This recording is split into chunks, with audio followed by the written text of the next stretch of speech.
પ્રાર્થના વિદ્યાલય ભરૂચ ખાતે પૂર્વ પ્રાથમિક વિભાગના શિક્ષકો માટે વિશિષ્ટ પ્રમાણપત્ર કોર્સની તાલીમ સંદર્ભે પરિચય સત્રનું આયોજન કરવામાં આવ્યું હતું। બાળકના જીવનના પ્રારંભિક વર્ષો તેના સર્વાંગી વિકાસ માટે ખૂબ જ મહત્વપૂર્ણ હોય છે।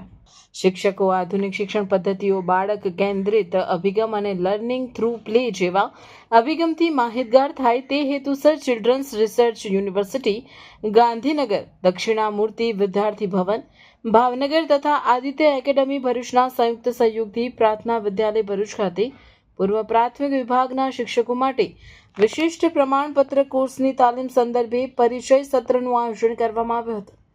આ નિમિત્તે GCERT ખાતેથી TS જોશી, દક્ષિણામૂર્તિ વિદ્યાર્થી ભવન, ભાવનગર ખાતેથી વિપુલભાઈ વ્યાસ, ચિલ્ડ્રન્સ રિસર્ચ યુનિવર્સિટી ખાતેથી કૃણાલભાઈ પંચાલ ઉપસ્થિત રહ્યા હતા। ઉપરાંત ભરૂચ જિલ્લા આચાર્ય સંઘના પ્રમુખ PD રણા, નારાયણ વિદ્યાવિહાર સ્કૂલના આચાર્ય ડોક્ટર મહેશભાઈ ઠાકર, શાળાના શુભેચ્છક કીર્તિભાઈ શાહ તથા અન્ય શાળાઓના આચાર્યો તેમજ અન્ય શાળાના પૂર્વ પ્રાથમિક વિભાગના શિક્ષકો વિશાળ સંખ્યામાં ઉપસ્થિત રહ્યા હતા।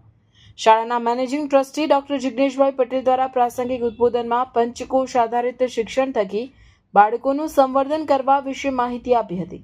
ત્યારબાદ ઉપસ્થિત મહેમાન વિપુલભાઈ વ્યાસ દ્વારા પૂર્વ પ્રાથમિકના શિક્ષકો માટે યોજાનાર તાલીમ પ્રમાણપત્ર કોર્સ સંદર્ભે વિગતવાર માહિતી આપી હતી। TS જોશીએ બાળ વાર્તા અને બાળગીત વિશે સુંદર માર્ગદર્શન પૂરું પાડ્યું હતું। તેમણે ઉપસ્થિત શિક્ષકોને અભિનય સાથે બાળગીત ગવડાવ્યું હતું અને બાળકનું શરૂઆતના વર્ષોમાં માનસિક અને બૌદ્ધિક વિકાસ કઈ રીતે કરી શકાય તે વિશે જરૂરી માહિતી પૂરી પાડી હતી। આપણે 75 વર્ષે ગોઠવી નથી શક્યા, પણ એણે એ માણસે ગોઠવી દીધું કે આ પ્રમાણે ચાલો અને 1000 વર્ષ સુધી કાંઈ નથી થવાનું। તો એવી એક શિક્ષણ પદ્ધતિ આપણી સામે મૂકી, તો કેમ એનો લાભ લઈને ગુજરાતના દરેક બાળકો સુધી મેથડ પહોંચે એવું ન કરીએ આપણે એટલા બધા પાછળ પડ્યા છીએ ભણાવવાની પાછળ। હું એક હમણાં અભ્યાસ કરતો હતો કે બધા દેશોની પ્રી સ્કૂલની શિક્ષણ પદ્ધતિઓ કેવી છે, તો એનો જે માનો કે અમેરિકા છે તો જીવનનું જ મહત્વ છે। તમે કોઈ ખલેલ પહોંચાડો ને એટલે માનો કે અહીંયા આપણે બેઠા છે એ બાજુ ડીજે વાગવા માંડે ને આપણે બારણા બંધ કરી દઈએ અને માઇક થોડું વોલ્યુમ વધારી દઈએ એટલે બહાર ન સંભળાય। ત્યાં એ પ્રથા જ નથી, ત્યાં તો ફોન થઈ જાય બધા ગાડી લઈને વહી જાય।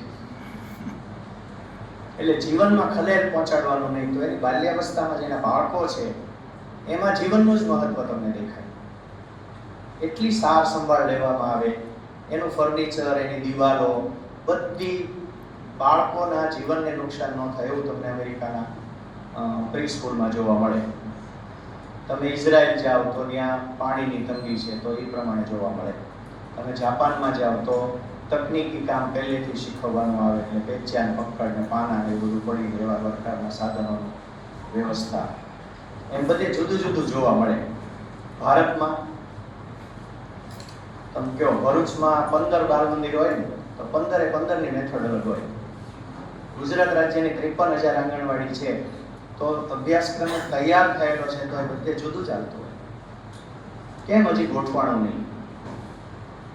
ભારતમાં એક વસ્તુ હતી અને એ જોવા મળે છે, અંગ્રેજો અહીંથી ગયા ને ત્યારે એણે એમ કીધું હતું કે ભારત છે અક્ષર જ્ઞાન ધરાવતું દેશ નથી,